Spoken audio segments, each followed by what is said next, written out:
Casey, why do you think so many people crave love but sabotage it once they have it? But then once conflict started, we had no tools on how to manage that. Anger and resentment towards each other. And that was really what started to break our relationship apart. Casey, why do you think so many people crave love but sabotage it once they have it? We were definitely created for connection with other people. I mean, that was at the core fear that we always live with is to be alone, to be isolated, to be disconnected. And I think that, when we do find love, there's so many myths about love that really foul up our opportunity to learn and to grow.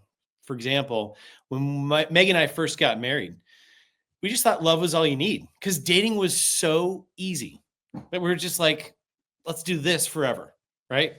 Let's do this forever. And we're just going to walk off into the sunset happily ever after. But then once conflict started, we had no tools on how to manage that. We were broken. We were hurt from all of the childhood baggage that we brought in. And then once the angry outbursts started, then there was anger and resentment towards each other. And that was really what started to break our relationship apart. So we would say that couples need frameworks. They need tools to build a healthy marriage. We can't throw platitudes. We can't even throw verses at them because then it's like, well, what am I supposed to do with that? You can't, theorize your way out of a unforgiven heart. You have to have tools and framework to walk yourself out of that. What would you say to the couple that realizes what you just said? Right. I know scripture and I've been to the church service or the conference or whatever it is, but I have no tools. What is a tool that I can use to start being equipped to have the marriage of my dreams and to get out of these, like what you said, when you start fighting after dating for so long, all of a sudden it's like, wait, why are we butting heads so much now when we got along fine for years? Well, here's what's interesting, Joe's. I was a youth pastor and I would teach the high school pastor. I would teach the kids, I would lead worship, teach them Bible study. And I'd come home and I'd cuss Megan out. So, when during that season, people would just say, put Jesus at the center of your marriage. I was like, okay, done. What am I supposed to do with that? So being raised in the church, I was always told what to do. You should apologize. You should forgive.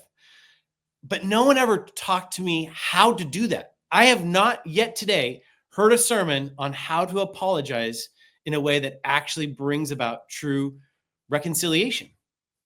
So here I am. I look at Megan and I'm sorry. I apologized. So should that be that the all's forgiven and done? Or, as Michael Scott walks in and says, I declare bankruptcy. I think that's kind of what we walk into relationships going, right. You are forgiven, but we don't understand the mechanics of how that actually works. So we actually teach a 4-step apology process that validates the pain, takes responsibility, figures out how can we rebuild trust, and then does ask for forgiveness. And it's been a really cool tool to teach couples, mainly in crisis. We do these 2-day intensives where we'll work with a couple that's, teetering on the edge of separation or divorce or an affair recovery. And it's a really interesting position to think that I've walked hundreds of couples through this apology process with my wife and I. And we'll spend 4 to 5 hours apologizing back and forth, like a little tennis match between the husband and the wife. 4 to 5 hours apologizing to each other. Now, I will tell you, if you do it the right way, and sometimes when you're really, really hurting, you do need a third party to kind of referee the thing. It's the closest thing to magic I've ever seen. The most hardened heart with a properly placed apology softens. The pain of the past starts to deteriorate and evaporate because that is true reconciliation. Now, again, can't just sit there and tell them you guys need to apologize to each other because they'll look at each other and go, sorry. But what happens is a lot of couples get stuck in the same patterns. They're fighting over the same things because that apology wasn't really an apology. Can you, I want an example. Like, I want to know how this really goes down. Like, how do you, like, as the facility? Yeah. Like, I want to know because it like sounds so great, but I'm sure it's not pretty the whole time. I'm sure Yeah. it gets a little heated and there's tears and there's a lot of emotions. Like, how do you facilitate that? And what does it really look like? Because here's what I would say is like, yeah, we want to encourage couples who are listening to this podcast to be like, yeah, go apologize for everything. But it's like, then you sit down and it's like, what do I do? Or it'll start to get like a heated argument or really emotional. And they'll be like, I can't do this anymore. But really, that's the whole point of it, is to get those emotions out, to let them know how it made you feel in that moment versus like, it's not pointing fingers. It's no, this is the way that I felt. So Yes. I would love an example of like, what does that actually look like? Yeah. So the 4 steps to that apology is to really to say, I'm sorry for, and then we have a formula of inserting the action that you did plus the feeling that you evoked in your spouse. So for example, I'm sorry for always being on my phone and making you feel deprioritized. So what I've done right there is I've said, this is what I did. So I'm taking responsibility and accountability for my actions. And this is how you felt, which is validating to the listener.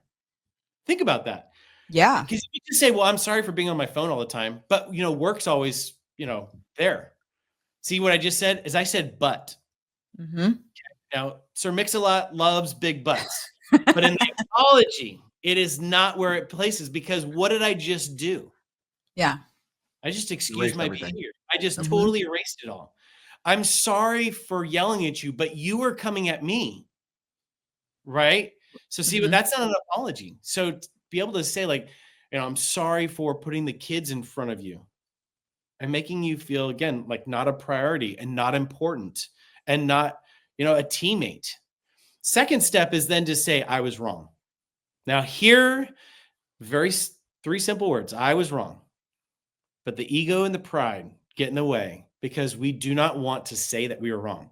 And at this point, we coach couples through intent versus impact, because there are certain things like I don't believe couples wake up in the morning and go, you know what? How can I intentionally really piss off my spouse? When they bring me my coffee, I'm just going to give them a real curt, short, sarcastic comment to make them feel little. But I think what happens, we're just doing the best we know how. But still, we can hurt our spouse. But see, an apology isn't about us. An apology is what we do for our partner. So when we're apologizing, though the intent may be honorable and good, yes, you're working hard for the family, but the impact that it's creating and the noise it's creating is what you're apologizing for. Then the third step is then this is probably the longest step, is we said, hey, how can we make this better? Meaning, let's not do this again. What are some boundaries? What are some rules that we need to put in? Like, hey, if it's work always wins, you're always on your phone. Hey, let's have tech-free nights on Tuesdays and Thursdays. Like, let's have, hey, at the dinner table, can we just put our phones in the other room? Because the most important people are in this room right now. Now that's where a lot of couples can struggle, because now we're setting up boundaries. And if you're angry with somebody and you set up a boundary, it's going to be unrealistic. It's going to be extreme. It's going to be overbearing. It's going to be all about control. It's going to be about punishment. You can never be on your phone again. Right? Yeah. So that's sometimes where a third party can help step in and say, okay, hold on, that's not realistic. Or what's achievable even. Right? You make those rules so extreme that's like you're bound for failure. And that takes a lot of time. That's a lot of discussions. I'm sorry for allowing my mother to come in and tell you how to parent and making you feel, right? There's all sorts of feels there. Controlled, like you don't know, like you're stupid, like you don't love our kids. I was wrong for not standing up for you. How can we make this better? Mhm. Okay. Well, now let's have a conversation about how you're going to talk to your mom to ensure she does not come and belittle me, right? And then the Mhm. fourth step is really, will you forgive me? This could be a whole podcast in of itself, because the forgiveness, I don't ever ask my clients or my couples I'm working with to say, yes, I forgive you, until you feel like you can. So sometimes it's, I want to forgive you. I'm working on it. You know, Yeah. let me readdress that later, right? But forgiveness for me is, we talk about, no one ever feels forgiveness.